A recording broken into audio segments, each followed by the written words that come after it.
இங்கே வாய் பேச முடியாதவன் கிளாஸை தட்டுறான் அப்படின்னா அவங்க அண்ணனை பேச சொல்கிறான்னு அர்த்தம். இருறா கொஞ்ச நேரம் கழித்து பேசலான்னா இப்போவே பேசி ஆகணும்னு சொல்லி பிடிவாதம் பிடிக்கிறான். அவங்க அண்ணனும் பேசுறதுக்கு ஒத்துக்கிறாரு. அப்போ இவன் சொல்கிறான், என்னை சின்ன வயசில் இவன் என்னை போட்டு மத்தளை மாதிரி அடிப்பான்.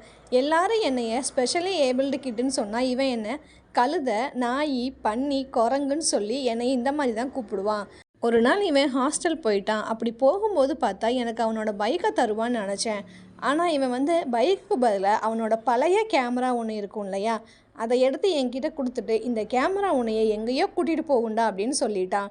எனக்கு ஒரே கஷ்டமாக போச்சு. இருந்தாலும் அந்த கேமரா வச்சு நான் ஆரம்பித்த ஒரு ஃபோட்டோவால் ஒரு சின்ன ஸ்டூடியோ வைக்கணும்னு சொல்லி இவன்கிட்ட போய் காசு கேட்டேன். ஆனால் இவன் ஃபோனை எடுத்து எனக்கு தருவான்னு பார்த்தா எனக்கு இவன் லோன் அப்ளை பண்ணி கொடுத்துட்டான்.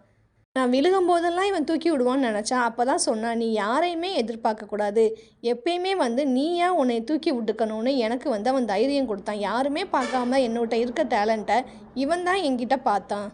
இவனால தான் நான் இன்றைக்கி 3 அவார்டு வருஷத்துக்கு வாங்குகிறேன் பெஸ்ட்டு ஃபோட்டோகிராஃபர்னு. எல்லாத்துக்குமே இவனுக்கு நான் தேங்க்ஸ் சொல்லிக்கிறேன். என்னோடய வாய்ஸாக இருந்ததுக்கும் எனக்கு பின்னாடி இருந்து தூக்கி விட்டதுக்குன்னு சொல்லி இவன் தேங்க்யூ சொல்கிறான். 2 பேரும்